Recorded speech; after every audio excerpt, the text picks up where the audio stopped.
Today we're going to make a classic American cake, a chiffon cake. Now chiffon cake owes its wonderful texture to the fact that we use oil instead of butter in the recipe.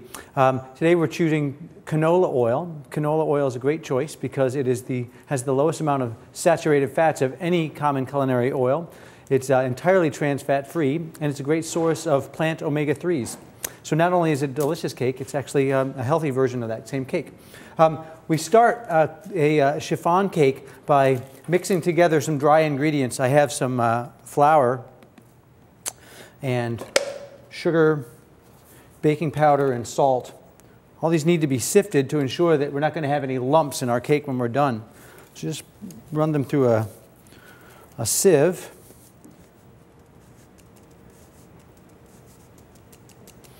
And we're going to transfer this mixture into the mixer bowl of an electric mixer.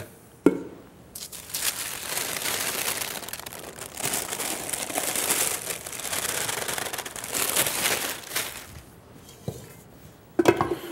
going to fit this in place using a paddle attachment. And next comes the really kind of fun and interesting part, and that is the blending of egg yolks with oil. In effect, we're almost making something that's essentially like a mayonnaise here, which gives the cake its great soft texture that you can even take right out of the refrigerator, and it has a great consistency. I'm a particular fan of this cake because, well, one, I find it really kind of fun and interesting to make, but it also has great flavor and great texture. And I think it's a pretty easy cake to understand. We're going to blend together our oil and egg yolks, thin it out with a little bit of water, and flavor it with some vanilla. And that part is going to get mixed in with our flour. Because there's fairly minimal mixing and a high percentage of fat in this recipe in the form of canola oil, you can mix the cake to develop good structure and not really run into the problem that you get a lot of times with pound cake type recipes that rely on butter, where the cake actually gets a little bit too overdeveloped and becomes somewhat tough in its texture. I'm just going to mix this right in with the dry ingredients. Lower my and start off nice and slow so it doesn't splash. We're going to mix this for about 20 seconds to fully develop and aerate the cake mixture. And then after that, I'm going to scrape it down and we'll mix it a little further. Inside the pan, or inside the bowl, I can see the cake is starting to, all the dry ingredients are thoroughly moistened, but there's a little bit hanging around the edge. So once it's started to mix, I'm going to turn it on high speed.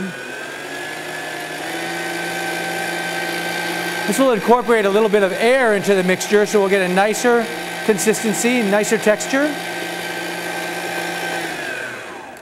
So we blend it, and you can see now it's pretty smooth on the inside. But it's also really important that I scrape down the sides. I actually have a little bit of my egg mixture left behind in the bowl, so I'll scrape that out. Now I'm going to scrape down the sides of this pan briefly. You can see there's a little bit of, wow, look at all that flour that got stuck in the bottom. That's why it's really important to scrape down the bowl. So you mix it by hand for a moment.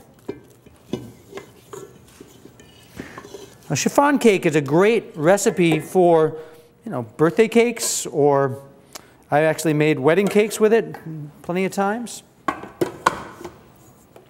We're also going to bake a version today in a tube pan, which is a little bit, I think, nicer in terms of sort of a family style presentation. It looks fun and the kids like it.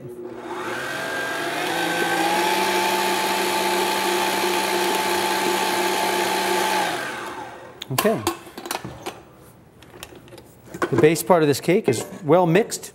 It's nice and smooth, free of lumps, and I didn't overmix it, so I don't have to worry about developing too much elasticity and shrinkage. Set this aside, and now we're on to the last component of the cake, which is the egg whites. I'm going to make a meringue here. Meringue is just a blend of egg whites. We foam by whipping it carefully, and then adding some sugar to stabilize that egg foam. When we put it into the oven, all the air that's been trapped inside the meringue will then expand and will help to leaven the cake so you get a nice light texture. Now the key to a successful meringue is to blend at very slow speed so you can slowly incorporate air into the egg whites without having it mix too fast, and get a nice tight structure that won't have the air bubbles pop out. I let my egg whites whip by themselves until they're foamy and opaque.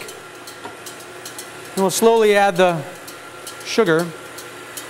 It's important to have your egg whites at room temperature. If they're too cold, there's a danger of over mixing them. You'll get really big air bubbles that will then break when you go to fold it into the base.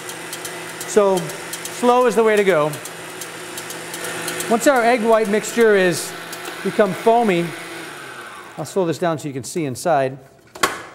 Looks like sea foam, or if you were to pour a beer into a glass, that same type of foam. It's not very stable, and so we need to stabilize it by adding some sugar. Of course, sugar is also going to sweeten the cake. Add our sugar very slowly so you can ensure they have the best structure.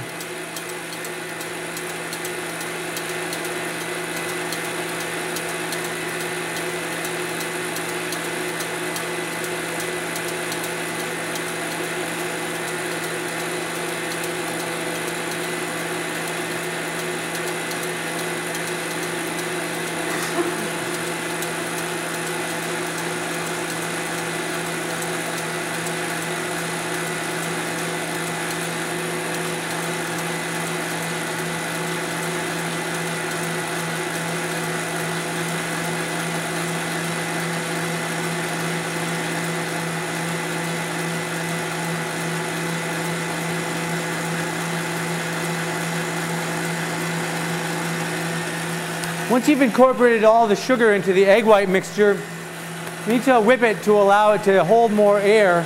We're going to stop whipping when it reaches the stage of soft peak. I'm going to transfer my batter into this bowl. It makes it easier to fold the egg whites, also easier for you to see.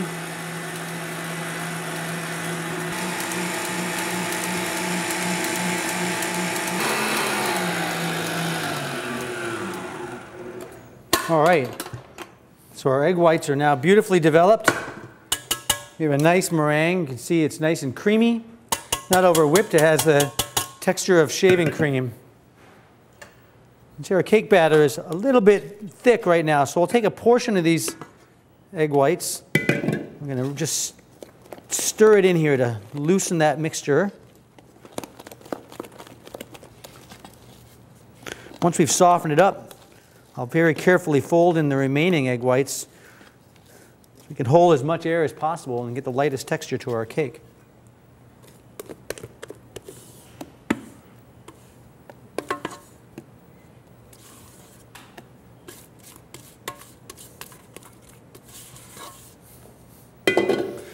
So very carefully lift the batter up over the egg whites, incorporate the two, and turn the bowl as you're doing it.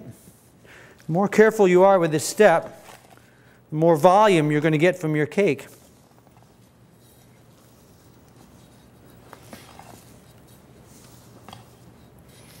I'm going to keep mixing until I don't see any more striping. It's reached a uniform color.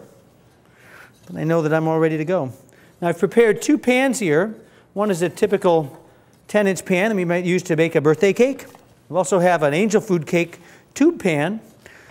For the 10-inch birthday cake pan, I sprayed it with a little canola oil spray and then dusted it with some flour. With my tube pan, I just left it alone. I also have a small piece of parchment paper on the bottom of this pan. We're going to divide up our batter into the two pans.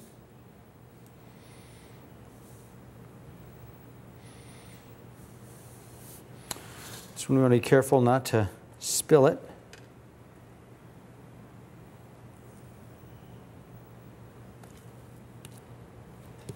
Canola oil-based cakes have a wonderful texture, and they're also versatile. I can add perhaps some grated lemon to this cake batter, add some cocoa powder to it, make a nice chocolate chiffon cake.